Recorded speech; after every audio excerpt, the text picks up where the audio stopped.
It's nefarious, man. Like, the brain works in fucked up ways. The mind is one of the most deceiving, manipulative pieces of equipment, flesh, human bodies on earth. I never have trusted my brain. All of that weight lives in your head, and you are the decision maker. Psychology of Entrepreneurship. Hi, it's Ronsley. If this is your first volume, welcome. This is a weekly series where I go inside the mind of an entrepreneur, artist, athlete, academic to decipher what is the psychology of our decisions. I'm Australian, and I'd like to start by acknowledging the traditional custodians throughout Australia and recognize their continuing connection to land, waters, and community. I pay my respects to them and their cultures and to elders past, present, and emerging of the land I'm standing on today. I extend my respect to the Aboriginal and Torres Strait Islander people who listen to this podcast. My next guest is an expert in child psychology, and as I always say that I believe mothers are the original entrepreneurs, it was super important for me to help anyone, myself included, that had and could influence children to understand some of the basics when it comes to the psychology of their decisions as well as ours. Her name is Kari Sutton. Apart from all the qualifications on why she is perfect to talk about this, she has spent over 25 years caring for children aged 0 to 13 living with cancer in a program called Camp Quality.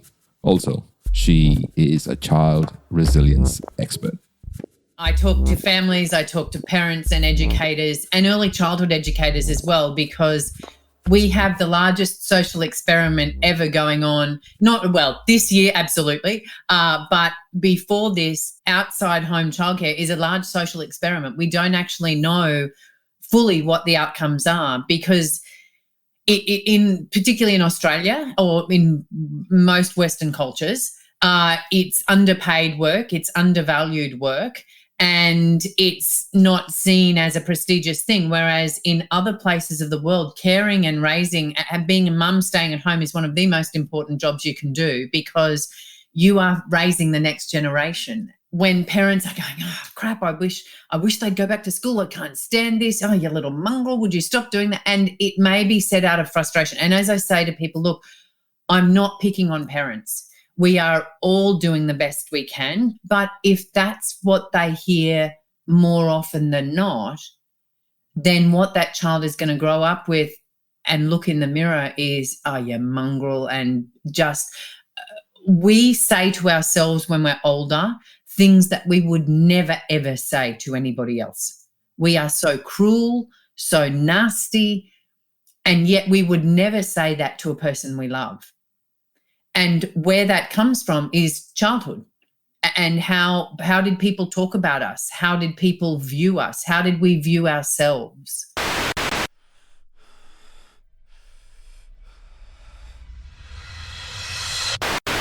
We've got to teach kids to take care of their mental health.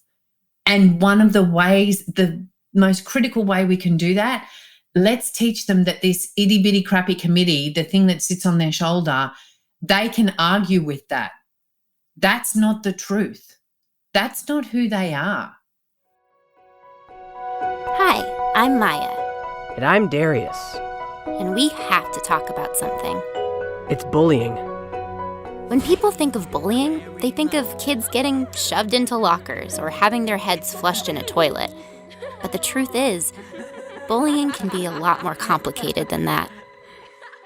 Bullies use their power to hurt or control others. And they might make you feel unsafe in places where you should feel protected. And that's not okay. Your school, sports teams, and after-school clubs have to be safe spaces for everyone. There was a time when I didn't feel welcome at school. Some girls that I thought were my friends had decided I wasn't cool enough for them. Everywhere I went, they either laughed at me, made fun of me, or ignored me altogether. I didn't know what to do. Yeah, there was a time when I didn't feel safe at school. I started to dread coming to football practice because one of my teammates would always take the drills too far. It didn't seem like anyone noticed. I mean, the coach was too busy focusing on the whole team to see me being bullied. That was a clip from a video done by Fight Child Abuse that helps children understand what they shouldn't stand for. But here's a story we covered in volume 46, told by Mandanara Bales. What we're talking about is systemic racism. My daughter, 14, at a private school, when George Floyd passed and the Black Lives Matter, the protests happened in the US, her friends at a private school here in Brisbane, her friends, one of them said, well, he was just a nigger. My daughter, being Fijian Aboriginal, is very dark. She said, you cannot say that. You cannot say the N-word. And she was referring to a dead man. Everyone saw how he died. And this young 14-year-old privileged white kid says that he was just a nigger. And no one pulled her up except for my daughter, because my daughter was the only person of colour. And my daughter said, you can't say that. It's so inappropriate. You just cannot say that. And she says, well, I'm not calling you a nigger. My daughter came home and she just cried. She says, I just hate that school. I said, no. That's just one individual. And you know what? Doesn't matter what school you go to. You live in a society that was built and founded on racism, right? White superiority. They saw that their culture and society was more civilized than our culture and society. I said to her, we live in a racist society and racism has become normalized. So I said to my daughter, if you want me to move you, I'll move you. But this is the best school. You're going to get the best education, the best support. And one day, the people that you're connecting with and building friendships with, they're going to be people in high society. They're going to be people that you might need to call on later on because you just went to school together. So for me to put her into a school like that and for her to have to just suck it up and deal with that as a 14-year-old, that breaks my heart. So I had to tell this to Kari and get her response. The first part where she can't even believe that those words were used, we removed. When Kari finally gathered her thoughts, she said, but so often what our children regurgitate is either what they've seen online, what they have lived with, frequently what they've lived with, more than often, particularly for little people. And this is, it's interesting, I have a Facebook page up and there was two little girls. One little girl was wearing an Elsa costume. She was a little African-American girl. And then the other little girl was a white American girl. And the mum took a photo and she said, my little girl just ran up to me. So hers was the Caucasian little girl. And she said, I found my twin, Mum. I found my twin. And they were there because they were wearing the same clothes. And as I said, racism is taught. Children don't see colour. I came out to Australia. I had a lot of Indigenous friends because of where we lived. And that wasn't a big deal. Like black, blue, brindle, I don't care. I love the person you are. And children are like that. They don't have the ability to see colour in that way. They don't see difference in that way until it is taught to them or until it's spoken about. And it is that where we have to really understand, what are we teaching our kids? What is our unconscious bias? Because let me tell you, schools have an unconscious bias. Society, the society you grow up in, has an unconscious bias. Australia thinks of itself as a multicultural and successful society. There's actually an unconscious bias that is going on here and has been going on for hundreds of years. And are we perpetrating that in the things we have on TV, in the conversations we have, in what we teach our kids at school? The voices in our head. Philip McKernan refers to the biggest bully. Well, I'll let him tell you. we don't like ourselves. So many of us don't like ourselves. We're afraid of how humanity will judge us, but humanity will never judge us the way we judge ourselves. So we spend so much time and energy looking good on the outside, pretending we're happy on Facebook every single day. And very few of us are willing to actually look at the greatest bully that we'll ever meet, ever, that meets us in the fucking mirror every single morning of our lives. And Mark Yerika Paulson told us about how our childhood informs everything. You know, we can't be blamed for not having that present in our upbringing. It's like when you look at any adult who's grown up, you know, their childhood informs their identity and resilience and knowledge, etc., the way they move in the world and live in the world. On that note, here's Kari. Our biggest bully ever is actually what we say to ourselves. It lives inside our head. I call it the itty bitty shitty committee or the itty bitty crappy committee. And it starts in childhood. And that's my concern. This year particularly, what I'm worried about is I look at for a whole different reason. So for adults, we've actually had time to come inside and reconnect with what's important, to both do that, as I said, literally, come inside, spend time with the people you care about or those sorts of things, really reflect on where am I going in my life? Do I want to stay on this mouse wheel that keeps running? What's important? And it's interesting to hear that when people are talking, they're going, you know, there are some things that we've had in our COVID isolation bubble that we don't want to lose. I actually don't want to have to go out all the time. I don't want to have to do that. But for the children, so that's the adults. For the children this year, what's concerning me a lot is that adults, there has been, and you would have heard it in conversation as well, a huge level of anxiety. And we felt it so anxiety, fear, uncertainty in the community in general. And this raising level of anxiety, unless children have lived with families or with people, whoever's in their village, unless there's a safe pair of hands that can say to the child, we've got this, what that little itty-bitty crappy committee starts saying to the child, because from 0 to 8, their filters are not there.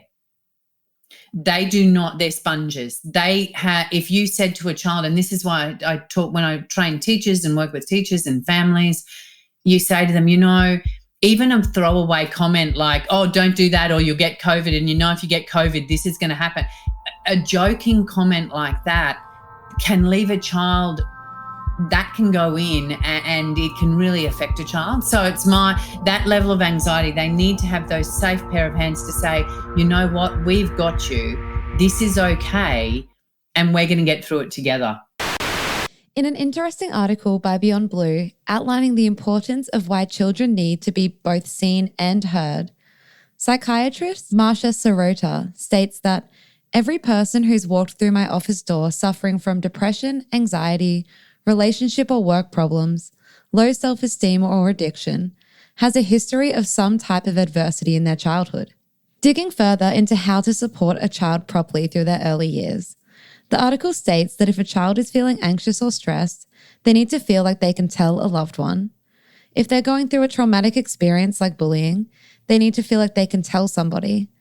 And if they're behaving erratically, they need someone who will notice and take action, enlisting the help of a professional if need be. What if there was a way to level the playing field and make sure that we deal with the itty-bitty crappy committee? What is the number one thing we can all do? All of us, myself included. When they start doing it for themselves, they're a living, walking, talking example. So if they start taking care of themselves, if they have the ability to go, you know what, I'm feeling a bit cross at the moment, or so it depends. Little people, I'm feeling really cross at the moment. Bigger people, you've really, this has pissed me off. And again, not even you've pissed me off, because I'm feeling really angry. I'm feeling pissed off. I'm going to go to my room. I'm going to take some time. I'm going to come down, and then we're going to come back and talk about this. So it's about having emotional intelligence. It's about being that role model. It's about going, you know what, and saying to them and being willing to say and model things. So how knowing, do I have more of an optimistic outlook or do I have more of a pessimistic outlook? And what am I modeling for my kids? Because optimists have much better mental health, knowing that if there is some, whether it's a low-level anxiety, low-level depression, understanding that about themselves, going and addressing that and going, how can I work with my anxiety? But also saying to your kids, you know, sometimes, Mum, I do get a bit anxious, but this is how I deal with it. I take some deep breaths, or I sit and breathe, or I sit and think about certain things, or this is what I do to manage my anxiety, particularly if you are talking about tweens and teens, and being really open and saying, you know, I go to see a psychologist. It's just like going to see a doctor. Just like I take care of my physical health, these are the things I do to take care of my mental health. It's looking and saying, what can you do for yourself? Because ultimately what happens is you take care, do we have a gratitude practice? Because the ability to build in gratitude and to be grateful, even it doesn't, and I don't want parents to think that it has to be over the top and you have to do all of these special things. No, it's actually about just being, you know what, we live in I'm completely biased. We live in the best country on earth. Parents listening may have a gratitude practice, but even if it comes to thinking about 3 good things that happened today, and these are things you can do before bed at night. Hey, what's good that happened today? This can start at 2 or 3 years old, and it may be, I really like those cookies that grandma gave me, or I jumped in a mud puddle, and at tweens and teens, it's actually refocusing, because especially before they go to bed at night, really important to prime their brain for positive things.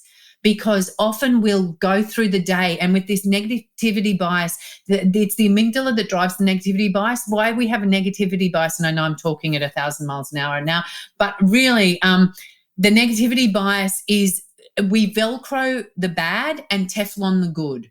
Mark Goulston in volume 28 spoke about hashtag WMYST.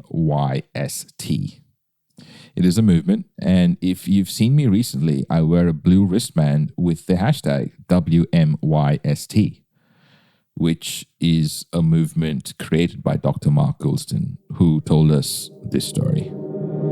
I'll tell you something else, because you're from India, that'll touch you.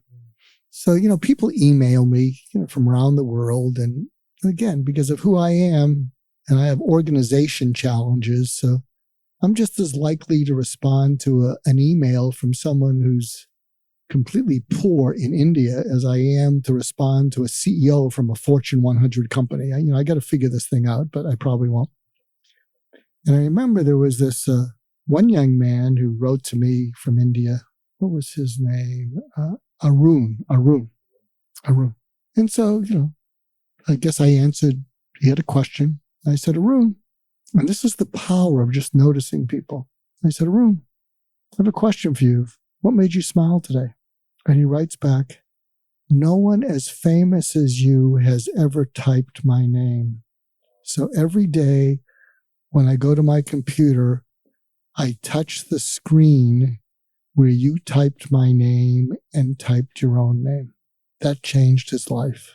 That's how much doing so little can do. So, Ronsley, what made you smile today? WMYST is what made you smile today. Constantly being in gratitude is a game changer. So that is your piece of practical application from this volume. Find a way to remind yourself about all the amazing things that happen to you on a regular basis. Anyway, I digress. Back to Kari and her work. More importantly, how the inner voice affects people we generally can't empathize with. I work with kids with disabilities. And when you look at that and they say, when my wheelchair can't fit on certain, because there was a young lady who was going to a high school formal and she said, my wheelchair just didn't fit. I couldn't go. What does that say? And what does that then feed the little voice in her head about her worth? Because she was going to a formal and her wheelchair wouldn't fit it would not actually fit into this space. And she said, I just felt like a complete and utter somebody had to take me out of my chair. And she said it was so embarrassing, Kari. And those are the sorts of things where we look at and say, how are we addressing this? What are we feeding our children? What is being said that is perpetuating these beliefs in society? And not only these beliefs in society, but then also these beliefs about themselves. We generally can't empathize with people that don't go through what we've been through and vice versa. To think otherwise is kind of foolish. This is the point where my mother's voice pops up saying, Ronsley, the most important thing you can give someone is being considerate about them. I have to say that is hard, but it's a journey.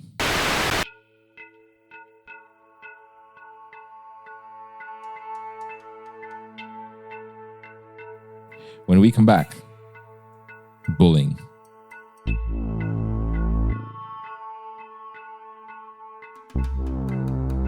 Psychology of entrepreneurship.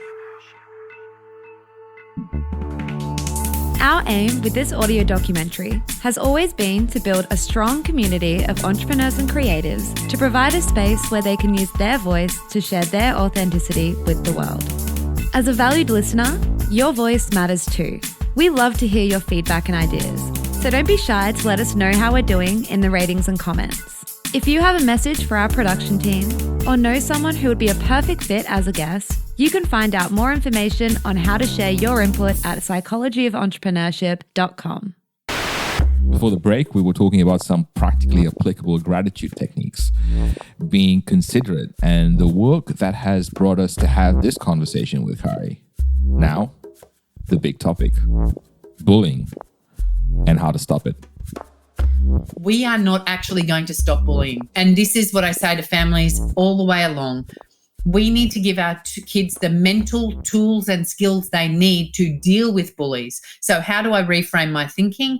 How am I going to be more optimistic? How can I be hopeful? How can I do all of these sorts of things? The emotional intelligence to know, you know what, that bully actually is not very confident, they're being mean and nasty, they're envious, or whatever it is. It's giving our kids the mental tools they can use, because we are not going to stomp out bullying. I can tell you that now. Bullying is rampant throughout society. If you look at what happens in corporate, you look at even what happens in different educational systems or educational institutions, there is bullying all the way along. And so you're right. It is going to happen. We have to give our kids the skills and tools to deal with it. We can't just stick our heads in the sand, because I'm never going to stick my head in the sand and say bad things don't happen. Shit happens. Shit happens, and we have to give our kids the tools to deal with it. That's why I say resilience starts before they're born, but building resilient kids actually starts in very early years. And how do we talk to them? How do we allow them to experience failure, disappointment? How do we see when they're talking negatively to themselves? And Kari, for children and little kids, are there ways for us to help them with situations around bullying? How do we dispute thoughts? How do we dispute ideas? If they're being bullied at school, how do we deal with that? And you come home and say, is that true? Like, is what they're saying true, or is that just their idea? So if they say to you, you're a scrawny scrag, is that true? No, you're actually healthy. Like, this is what it is, and that is their opinion. And we teach them in saying it is not what people tell you is not always true, especially if they're saying nasty things to you. So when I talk about little kids, I say to them, how do we combat that? Is that true? Is what you're thinking to yourself? So if you go into a maths test and think, they said I'm a dummy, is that true? What proof do you have? You've done really well on your tests before. So again, if this was I'm dumb at maths, actually look at the results you've got. You've done well. So you're building a firm foundation on a positive belief. instead of allowing these, because it's almost like it's a vacuum. And not that I'm saying children are vacuous, it's not. It's just that if we allow bullies to fill our head, and what we focus on grows. And if we continually think, oh, you're scrawny scrags, that's what this person said. If we focus on that, that negativity is going to fill our heads, and we're going to find things to almost, it's like a self-fulfilling prophecy. So if they say, oh, you're a fat cow, you're going to find things that say, if that's what you're choosing to focus on, that's what they're going to do. So what we talk to kids about, and what I talk to families and teachers about, is saying, look, help them build positive self-belief, not unrealistic self-belief, but belief where you can say, you've done really well in this, you've done really well in this. That is just someone's opinion of you.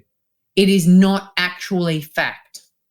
I love you as your parent. I care about you.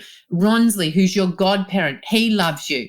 He sees all these great things. Look at all these strengths you have. These are the great things. That is just one person's opinion. Do you value that person? Is that person being a good friend? If they're a supposed friend, are they being a good friend? If they're not, we then look at, maybe you need to find some other friends. Sociologists have been studying bullying for decades. They just don't call it bullying. They've always called it dominance behavior, that it's other people trying to overpower others. And it's just like the animal kingdom. You know, the alpha male mentality, that's what's happening on campus. And so when we understand it in terms of dominance behavior, people trying to have power over another, that helps us understand what to do about bullying when we really understand what it is. All the bullying experts agree on one thing, that bullying is an imbalance of power, that someone's trying to have power over you. They want to see you lose and they want to win. You see, the experts say it's an imbalance of power. Let me put it this way. Let's say a bully says they hate your guts. I hate your guts. If you respond out of anger, shut up! The bully loves that. Never. I hate you. Don't care. You're hurting my feelings. That's the point, stupid. You see, the more upset you get, the more angry you get, the more fun they have. That was author speaker Brooks Gibbs explaining bullying in the most simplistic terms, dominance behavior, which, by the way, even adults deal with, and adults do to other adults and kids, not knowing what they are doing. It is also best disguised by the statement, I just know what I want and I go out and get it. Well, that's a Ronsley opinion, by the way. So, Kari, what about when they grow older and become teenagers? And then with teenagers, you go, you know what? That's not, that one, that is not okay that they would say that to you. But two, people in life are going to say things. People are going to be nasty. That's life.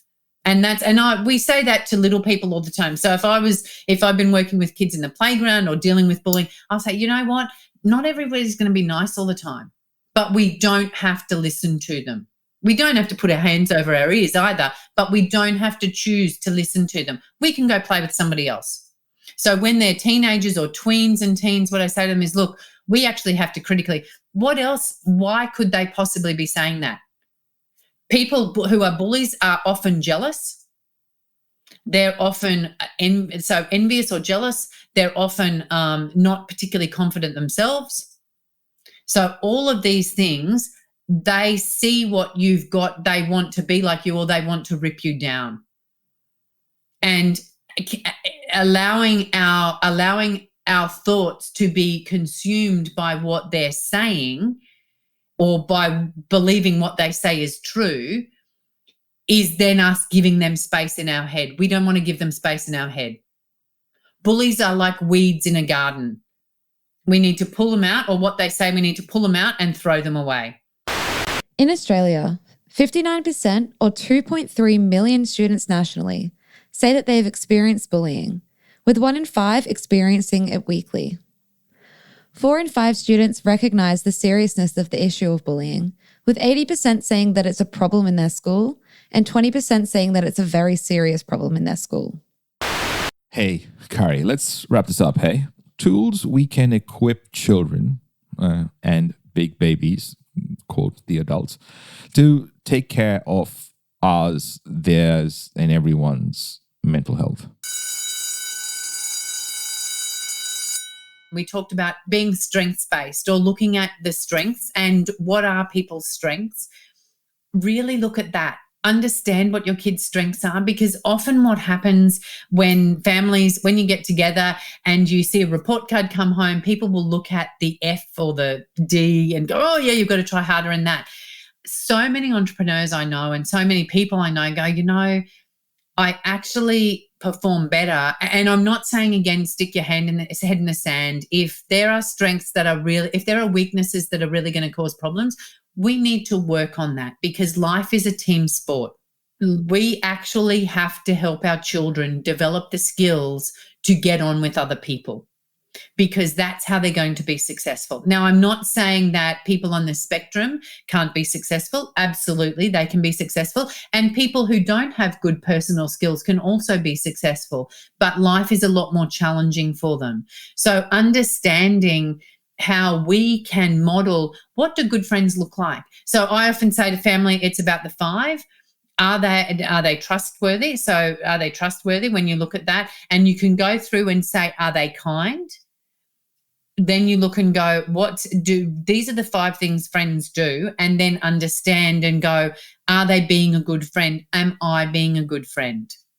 And look at those sorts of tools. So there's a whole wide variety of things, but we can also model making time for our friends. So, and also making time for our physical health, because physical health and how we keep ourselves physically fit, whether it be going for a run, a walk, doing certain things, playing sport, our kids pick up on that, and that's also part of their mental health, because the way we deal with our anxieties, or the way we deal with that, it might be that we go and play squash, or we go and play touch footy, or we go for a walk. It's those sorts of things where we have, these are the strategies I use. And so kids, honestly, when we look at that, and that's what I say to people, are you more optimistic or pessimistic? And to be honest, Martin Seligman said why he started really looking into psychology was, for a lot of reasons, he was a psychologist, but he really realized, I'm more of a pessimistic person. Can I learn to become more optimistic? And that's what started his study around learned optimism. Can you learn to be more optimistic? All of these are skills we can learn. We can learn how to be more human, how to really wire our brains effectively. And that's what I'm asking parents and educators to do. Understand things like gratitude, mindfulness, strengths, optimism. How do we understand emotional intelligence? Because these are skills you can learn. They're not innate. Yes, some people have strengths in them, but they're all things we can teach our kids. And we can teach our kids, just like giving them tool belts to fix a cupboard or to do those sorts of things, we can give them tools to take care of their mental health. And finally, here's Kari's review of the year 2020. How can we give our kids the best foundation? Because like you've said in your podcasts and different episodes we listen to, what are the foundations we're giving our kids? And this year, 2020, has been a reset for the whole world. It's actually been permission to stop. We have never had this permission before. There has never been a time in human history when everybody's gone inside. And whether that be literally, as in we've had to stay inside. And I think that, for me, one of the critical things that has come out of 2020 is, as we looked in March around the world and we saw empty streets, people inside, empty cities, that was actually the largest act of kindness ever on this planet.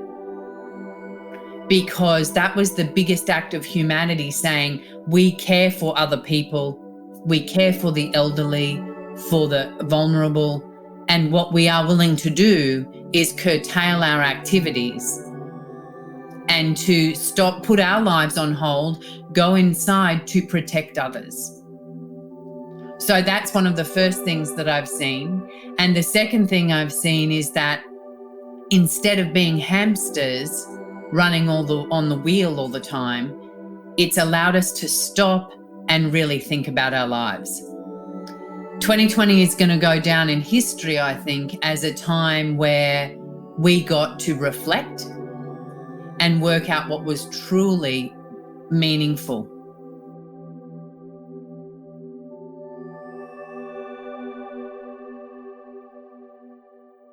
Psychology of entrepreneurship.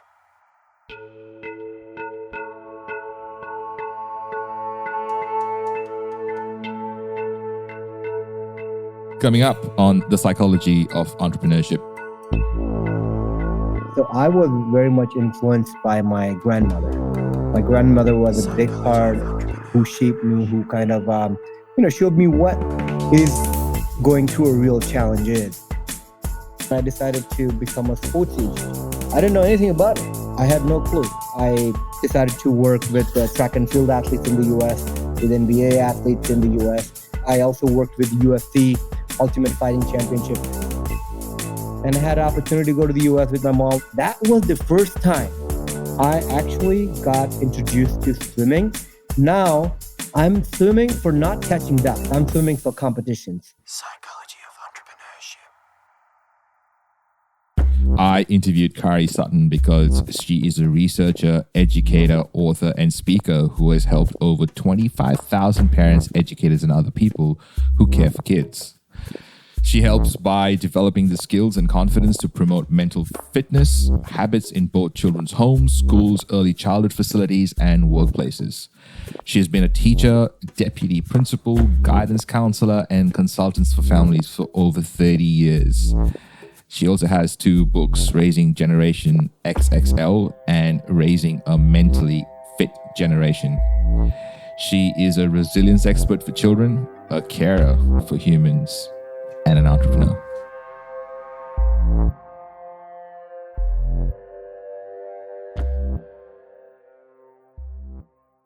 Psychology of entrepreneurship.